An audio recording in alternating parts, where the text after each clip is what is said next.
All right, I'm here in Man Studios in Davis, California, and I wanted to learn why you decided to create Full Boar, this product that has kratom in it. I know that you filmed a movie called Leaf of Faith a while back that was on the kratom leaf. Yeah, Full Boar is a drink that I created because there's been nothing really new in energy drinks in quite some time. Probably like a decade. Everything's just got a ton of caffeine in it, and then it was like more and more escalating caffeine. And I always we threw in L-theanine. Yeah, there's always some weird like little thing they threw in there. Uh-huh. And I just wanted to make a drink that people could take before they work out, that made them feel good, put them in a good mood. For me, it gets rid of like a lot of my aches and pains. I have a lot of chronic pain. And so it just puts me in a position to where I can physically and mentally really want to focus and work out hard. You were on Joe Rogan, and you helped the kratom initiative move forward because I think the government wanted to ban kratom. Yeah, it was silly. Like the government came in and they wanted to make kratom illegal because it gets rid of the need for a lot of different pharmaceutical drugs. So a lot of people use different pharmaceuticals for anxiety, depression, PTSD. They also use a lot of really dangerous drugs for pain. A lot of my really good friends have died from those drugs, and our brother was a victim of those drugs. I was a victim of those drugs. And so to have something that is a mild opioid that works on the opioid receptors a little differently is great. It doesn't cause the respiratory depression that opioids cause, so it doesn't kill people. And to me, that was a really, really important thing, is to have something that's safe and effective. For me, I'm trying to reduce the amount of caffeine that I'm taking, so I had Full Boar, the caffeine-free version, just the other day before a run. Felt amazing. To me, I like to share with people that kratom gives you a runner's high without you even having to run. So for people that maybe don't run, they get to kind of experience a runner's high without ever even having to go out and run. Yeah, I think that's a good way to put it. It puts you in a really good mental state and a really good physical state. Like I was telling you, the other day I just woke up all like achy and sore and, rolled out of bed and wanted to go for a walk, but it's just really, really hard to get moving. And then I drank some of that. I even just drank like half of it, went for a walk, and I just felt great afterwards. So it's something that just helps you get in a more advantageous position, especially a lot of people have to work all day. They got to work like 8 hours a day, and they have physical demanding jobs, and in between work and the workout is a great time to take something like this. We also have one, we made it like with caffeine, so this has a good amount of caffeine. Get you real fired up. The same amount as like a Red Bull or any other energy drink, along with kratom in it. And the other thing we wanted to do is, it says it has kratom in it right on the front. There's a lot of companies that'll say with ancient herbs and things like that, and I didn't want to be one of those companies that misleads Kratom's people. powerful. It's a really powerful plant, and that's, I think, what people need to also understand is that and it can be addictive. Any single thing that we use that we like, we're going to habituate towards, and that's caffeine, nicotine, kratom. All these things can be addictive, so you just have to look at it in a way of like, what are the how is it addictive? It's addictive if you use it like multiple times a day, every single day. But when you use it sparingly and use it like when you need it, the chances for addiction become very, very low. It's when you use it every day at high doses all day long is when things get to be abused and addictive. And anybody out there, chewing these Zyn things in their mouth, everybody's addicted to those things, and then they have to take more and more and more and more. But the nice thing about kratom is it has a ceiling, and a lot of people don't know that about kratom, is that when you take kratom, you get to a certain amount, like your dose that works will sort of always work. And you might not get the same cognitive boost from it if you were to take it every single day, but what it does for your pain, and like there's like a ceiling on, there's a limit. And so you don't have to have this continuous, like, with opioids, you got to take 2 pills, and you got to take 4 pills, and you got to take 6 pills. And with a lot of things, even like caffeine, some people drink a really strong coffee and they don't even feel it. Well, kratom has this like limiting ceiling on it where it always seems to work at the same dose that hits you good in the first place. I think another thing that's interesting about kratom is it could be utilized as like a pre-workout, but it could also be utilized as pre-work, before you're about to engage on in listening to a podcast, and maybe the podcast is a real intricate podcast and you want to like take notes on it. I've noticed for myself that it's super beneficial to utilize kratom in those settings, and just also for creativity.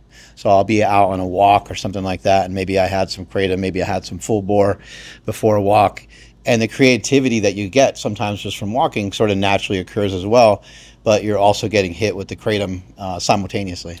Yeah, and I also like to say that kratom's an option. It's just another option. It's another tool that we have in the toolbox. It's not something I'm saying everybody needs to take, but a lot of people just feel really bummed out throughout the day. A lot of people suffer from a lot of anxiety to the point where it's crippling and they can't do anything. So I'm like, hey, why don't you try some kratom? Or they might have chronic pain and they can't get off the couch type thing. And this is a product, kratom is definitely a product that makes you want to go and do stuff. And the way that I wanted to introduce this to the world was in something that basically, I think like they can sell this at clubs. Like for example, I think of Joe Rogan's comedy club, The Mothership, and I'm at the Mothership and I'm hanging out and I'm like, man, wouldn't it be great if I could order a full bore from the waitress and she could bring that over to me and I could drink that and have a great time at the show, feel great, focused, happy, energized, and not have alcohol in my system. So I used to be an alcoholic also. So for me, having something that's an alternative to alcohol is really important. I think if you had these full bore,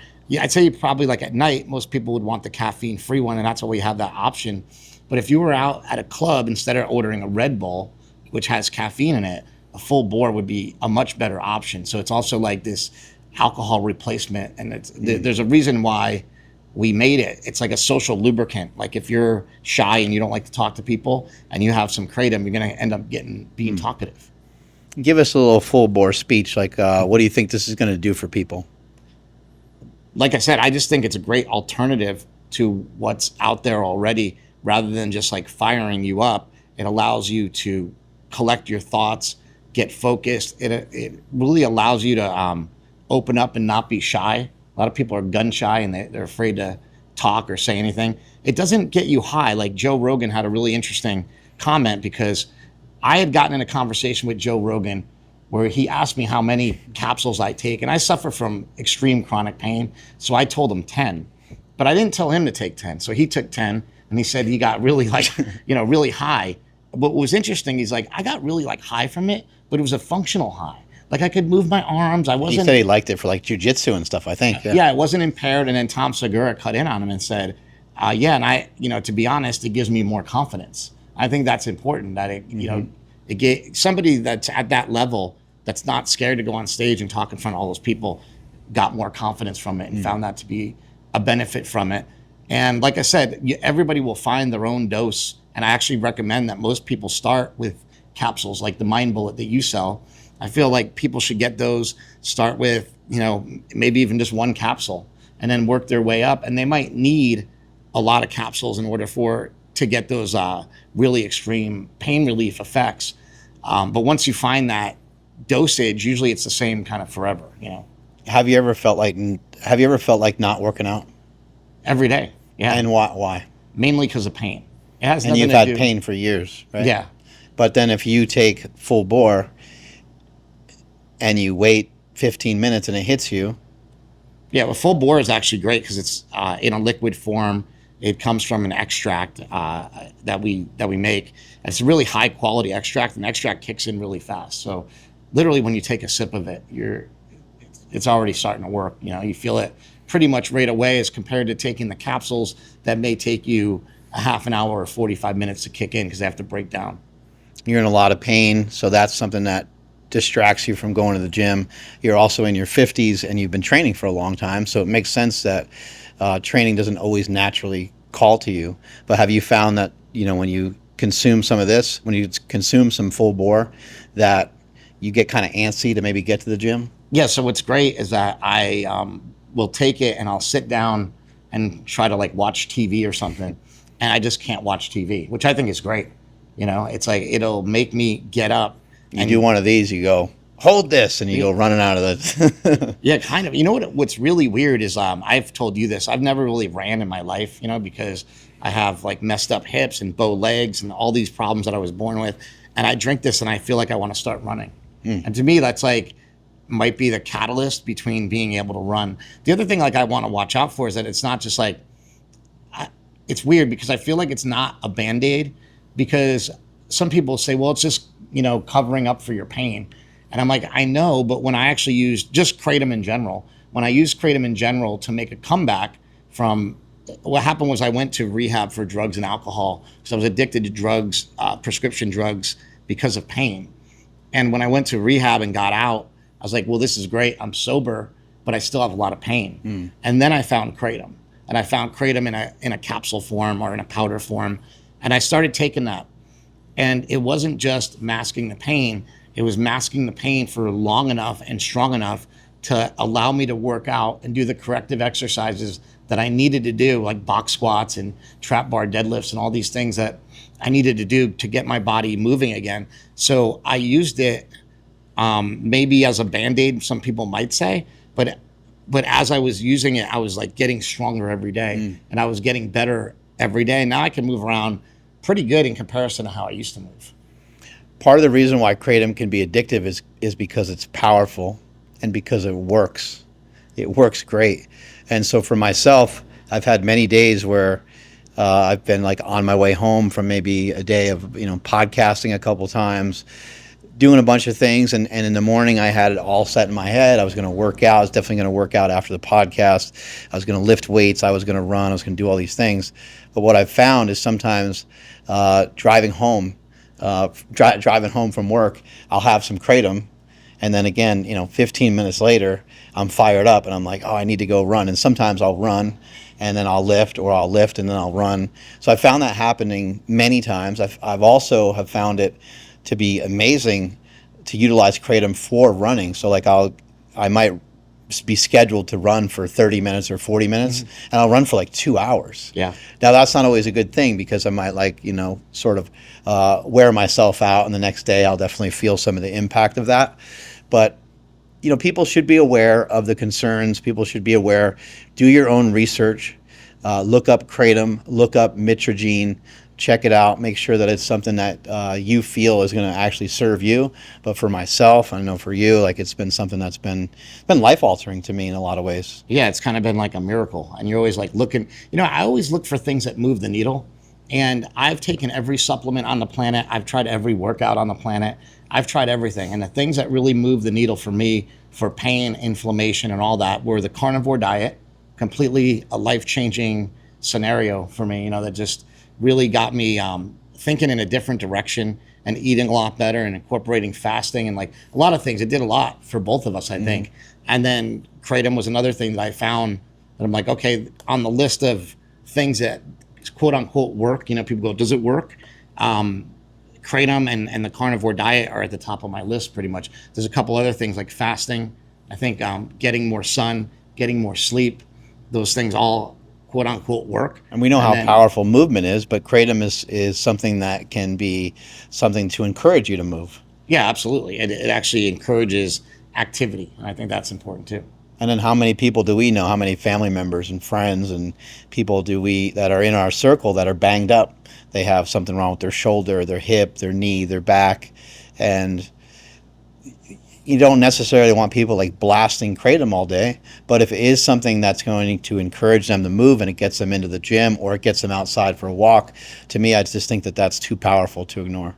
Yeah, I think a lot of people just get upset about kratom because of the propaganda from the government against it. So like you were saying, a couple of years ago, the DEA was trying to ban it, and so was the FDA. And just so you know, the guy who was trying to ban it, his name's Scott Gottlieb, and he works for the FDA, and he's the same guy who is now the head of Pfizer. He's like the top guy at Pfizer selling, the vaccine. So it's like, this is all stuff coming, like these guys, there's a revolving door of people that go from big pharma, over to the government, big pharma to the government, back and forth to the FDA. And so those people want to ban anything that competes with pharmaceutical drugs. And I know it sounds like kind of a conspiracy theory, but these are the people that are running the show. And so what happened with kratom is they were trying to ban it. And at the very last hour, I texted Joe Rogan and said, hey, they're trying to ban kratom. I could really use your help. And he said, well, what do you need? And I said, I need somebody to talk about it, like on your show. And he said, well, why don't you come on and talk about it on my show? So I did. I flew to LA the next day. I went on Joe Rogan's podcast. It's episode number 876, if anybody wants to watch it. And the day after that podcast aired, the DEA had like 25,000 people that had wrote to the DEA, wow, telling them how effective kratom kratom is, how much it's affected their life, and the DEA decided to back off and not schedule it. And ever since then, it's still been legal. So Joe Rogan kind of secretly saved kratom, and I don't even think he knows it. I think you did. Yeah, well, we both, I guess, Yeah. we both did. Can you tell us, like, when you first started to find out about kratom? And you must have been extremely skeptical, since you have tried a lot of other supplements and tried a lot of other things, and they didn't seem to really, you don't really seem to feel much from a lot of other supplements. Yeah, when you learn about something, I think it's important who you learn it from. And we have a mutual friend named Horseshoe, and You want to make some money, bro. Yeah. Horseshoe's always been a gangster, and he used to wrestle in the WWE, and he was Kurt Angle's bodyguard.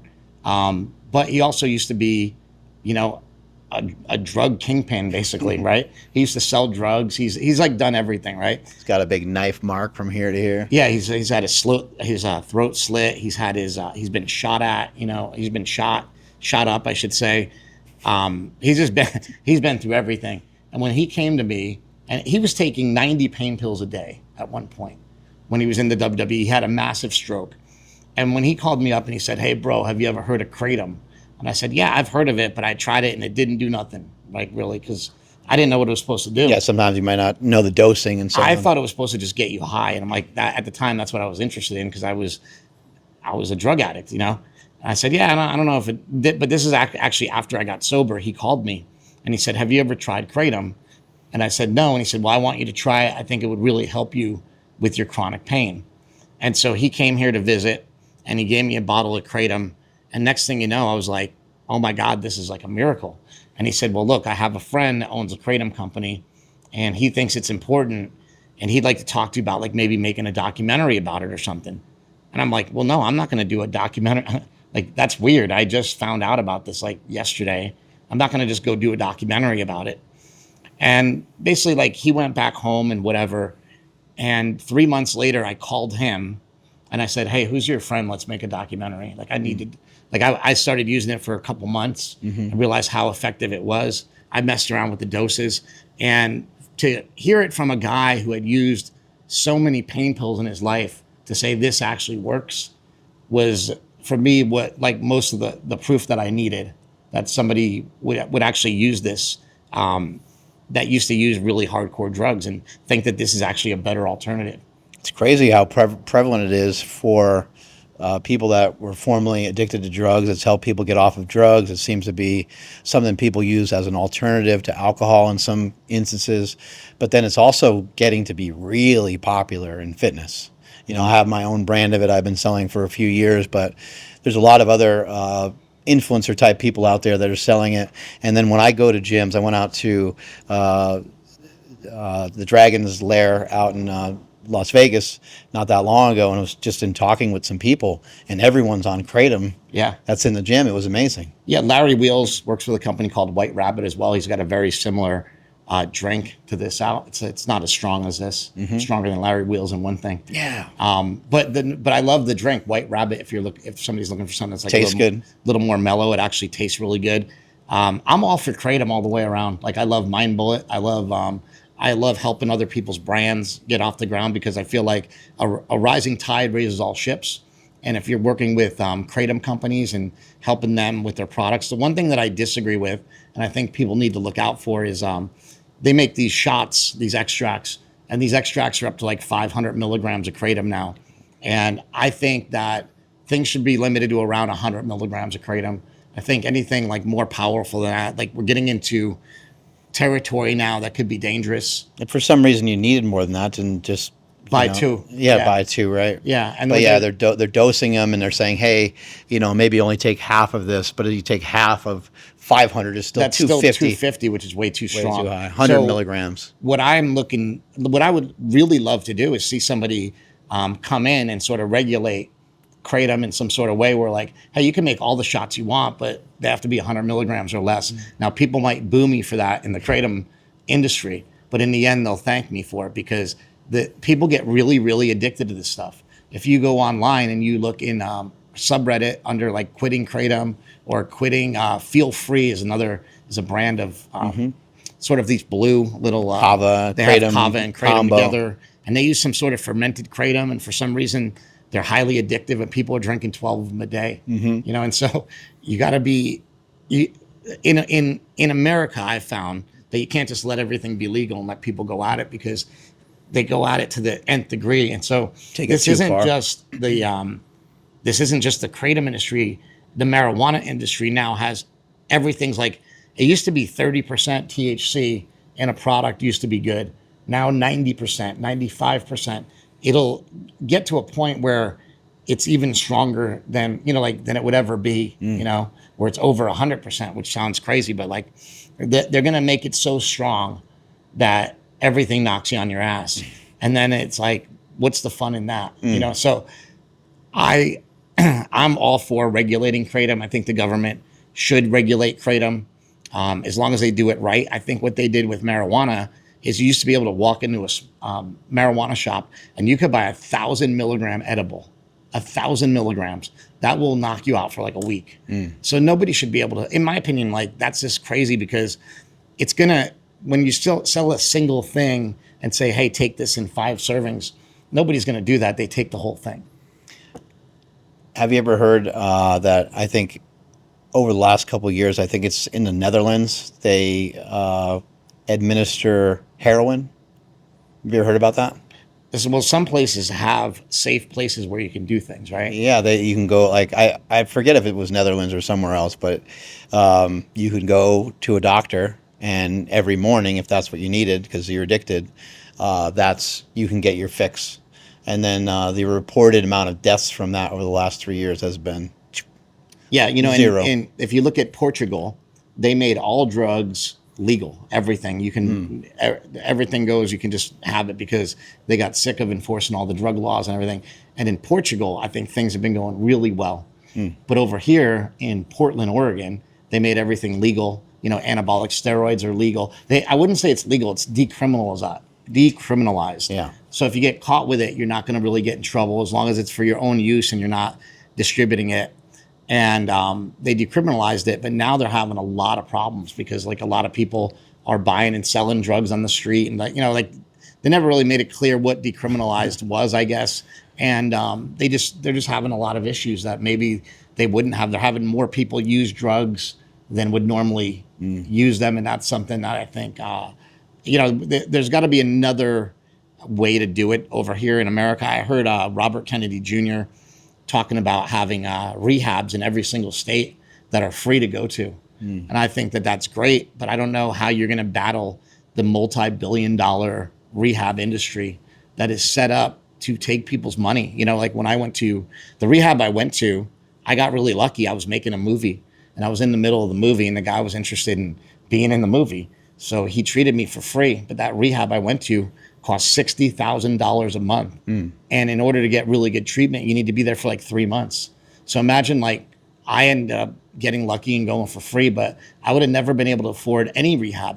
When I was an addict, I was driving around LA every day, calling different rehabs, trying to get in and trying to get help. And the least I could find was like $6,000 a month. And so, like, that's more than I was even making. So, like, how am I going to pay that to go to rehab? It was like impossible. So we need to figure out a way to get people off stuff in this country and keep people off stuff in this country. So the answer for America is probably not to make everything legal, but I think we need to work towards figuring that stuff out.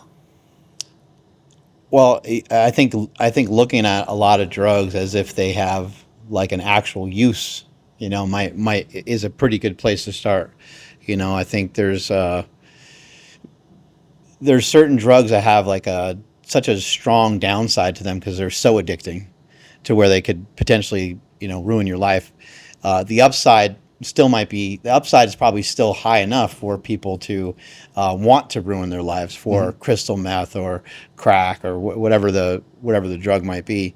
But I think with some of these, with some other types of drugs, it's good for people just to kind of view, like, there's really no reason to look down on drugs. I think there's no reason to look down on someone that becomes addicted to a drug, because it is an easy thing to fall into. And if people are being honest, most people are addicted to drugs. It's just that we happen to use other terms, and we'll say drugs and alcohol, or we'll talk about caffeine or coffee, and then we joke about it like I can't do anything before my morning cup of coffee, and people have a good laugh about it. But caffeine's a drug.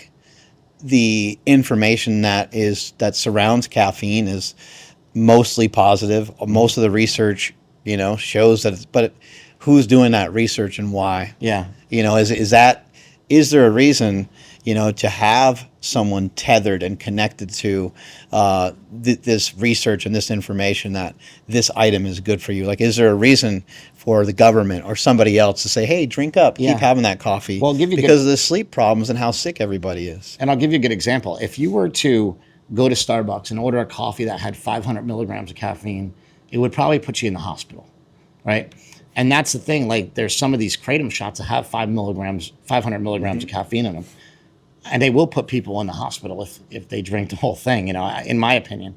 So, but that's what like the coffee industry has done, is like regulated it to a point where like if kratom was done the same way as coffee, and there was some sort of regulation on it, and there was some sort of like, hey, you can't go put 500 milligrams or of caffeine in it. or a similar way to alcohol, where it's like, okay, this represents a beer, this represents a wine, and this represents a shot. Yeah, exactly. Something like along those lines would be much better than just saying like, oh, we should ban it or we should get rid of it.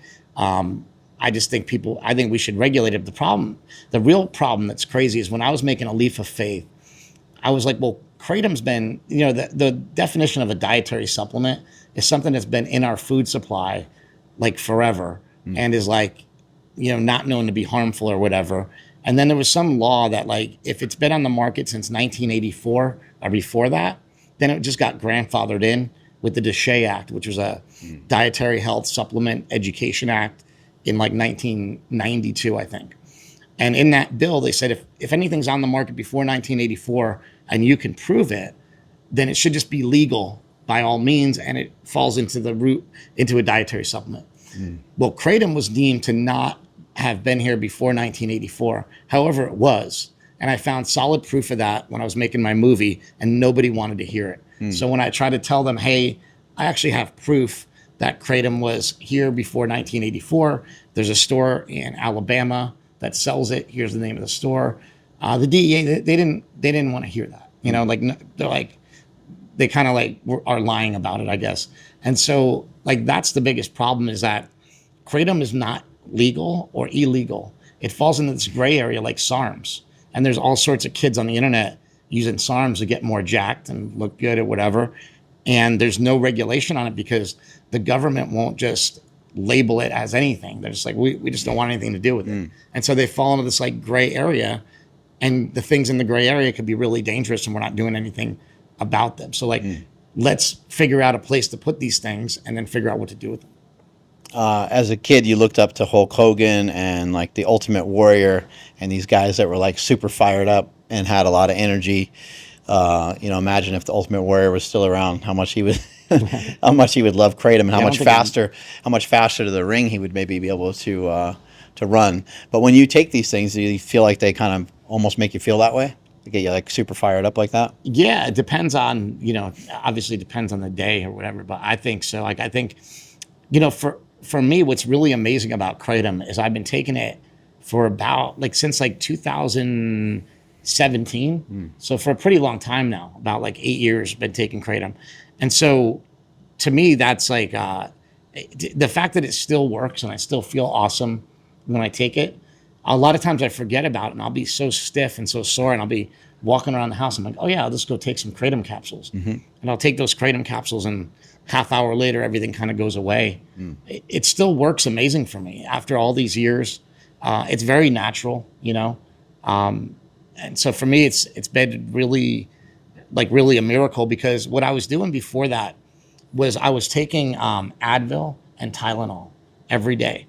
And I went on Dr. Drew's podcast, and Dr. Drew actually said, you know what works better than opioids for chronic pain is if you take an Advil and a Tylenol at the same time. And there's a study, and you can look it up and blah, blah, blah. So I started doing that. But then I started talking to people at Gold's Gym. And actually some of them were there the other day when we just went there. My friend Pedro was there, but my other friend Tom Prince wasn't there because he died. He died because of a kidney transplant. And he died because of a kidney transplant from what everybody thought was diuretics, but it wasn't. He told me he was taking 20 Advil a day for 20 years. Oh, wow. Because he was addicted to Nubane, which is an opioid. And he got so addicted to Nubane that he started taking ibuprofen. And then Pedro Barone, he's a little bodybuilder. He's like this big. He's like a little short guy. You might have seen him run around Gold's. Like we were outside. I ran over and gave him a big hug. And he had a kidney transplant. His brother gave him his kidney. And he had a kidney transplant because he was taking so much ibuprofen because he was in so much pain that it was killing him. So kratom for people like that is a miracle. You know, I'm not saying that everybody needs kratom. And if people aren't taking kratom right now and they don't feel like they need anything, that's great. Don't take anything. But for the people out there that really need it or need an alternative to whatever painkiller they're on, it's a great place to start. Where can people get Full Boar? It's pretty easy. Fullboar.shop, S-H-O-P. And do you need to order it some weird special way, or can you use like regular credit card? Because I know sometimes kratom can be No, weird. we actually have a credit card company that took the risk on us and willing to do it. So yeah, you can just go on there and order it with a credit card. Did you guys shop? Did you guys put anything different in there? I know one has kratom and caffeine, and the other one Yeah, it does primarily have. just kratom. I'd have to take a look exactly what we put in it, but it does have some of the typical things that you would put in an energy drink, like taurine, vitamin B6, vitamin B3, vitamin B12, and then I believe we put Just to pep it up a little bit, a little enhancement. yeah, just be, like that's I don't know. I mean, And you were calling this like a performance enhancing drink. yeah, I really, you know, it's funny. We had to like prove that claim, you know, basically. And it's actually interesting. We were actually allowed to use that on the can as a performance enhancing drink because it has caffeine and taurine in it. So both of them have caffeine and taurine, and those have been shown to increase performance. Yeah, clinically. But I actually think the kratom is what increases the performance through the roof. But we're not allowed to say that because there's certain claims that you can and can't make. Kratom is weird too because it's not on the banned substance list of like the UFC, right? That's what's so crazy. Or I guess the UFC might have changed some of their rules, but no, in my opinion, it's the most performance enhancing thing in the world. And if you brought this to like Olympic athletes and you brought it to college athletes, and I think it would improve their game so much, improve their focus so much, things like that. It's not on the ban list of any NFL, NCAA, or it's not on the ban list anywhere. And that also says a lot about it. Everything's banned. right. You know, almost everything's banned, and they just haven't had experience with it. Where I think if somebody was using kratom and they're blowing people out of the water, they might say, "Hey, what's this stuff?" You know. All right, well there you have it, everybody. There's your Full Boar drink. Go check it out. Pick it up on the website. Go full bore. Strength is never weakness. Weakness never strength. Catch you guys later. Bosh.